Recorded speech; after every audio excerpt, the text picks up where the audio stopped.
Inaasang mas lalakas pa ang kakayanan ng Philippine Air Force sa pagbabantay sa teritoryo ng bansa kasunod ng mga bagong kagamitan mula sa Estados Unidos. Yan ang ulat ni Bea Bernardo.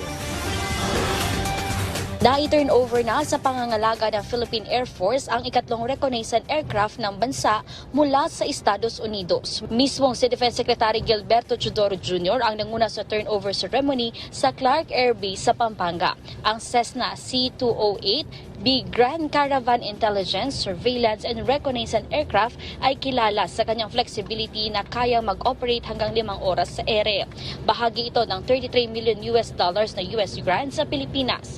Ayon sa Armed Forces of the Philippines, malaki ang maitutulong nito pagdating sa pagbabantay sa ating mga teritoryo. This aircraft will boost our capability of patrolling our maritime seas. Una nang dumating sa bansa ang 2 unit nito noong 2017. Sa isinasagawa namang review ng AFP sa listahan ng mga asset para sa Horizon 3 ng modernization program, sinabi ni Bronner na dahil nagbago na ang strategic direction ng bansa sa pagprotekta sa ating teritoryo, kaya't magbabago rin ang kanilang hinihiling na assets na ang prioridad ay ang pagbabantay sa ating siyam na feature sa West Philippine Sea.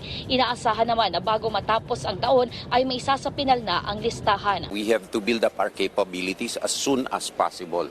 So this cannot be delayed. And we are working day and night to try to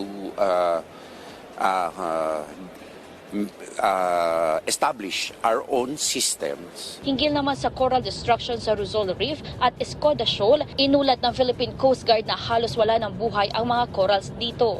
Napansin din nila na ibinalik sa dagat ang ilan sa mga sirang corals. Ito ngayon ang iniimbestigahan ng ahensya. The Philippine Coast Guard is coordinating with the UPMSI to help us to evaluate what is the reason kung bakit una namatay yung mga corals dito sa vicinity na to. And then also to get a sample na itong ibinagsak nila na to na dinump na corals na to.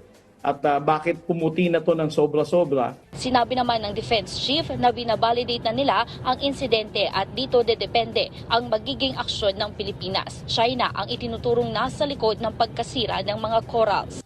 According to the arbitral court, that is a violation of an international treaty, the destruction of maritime life.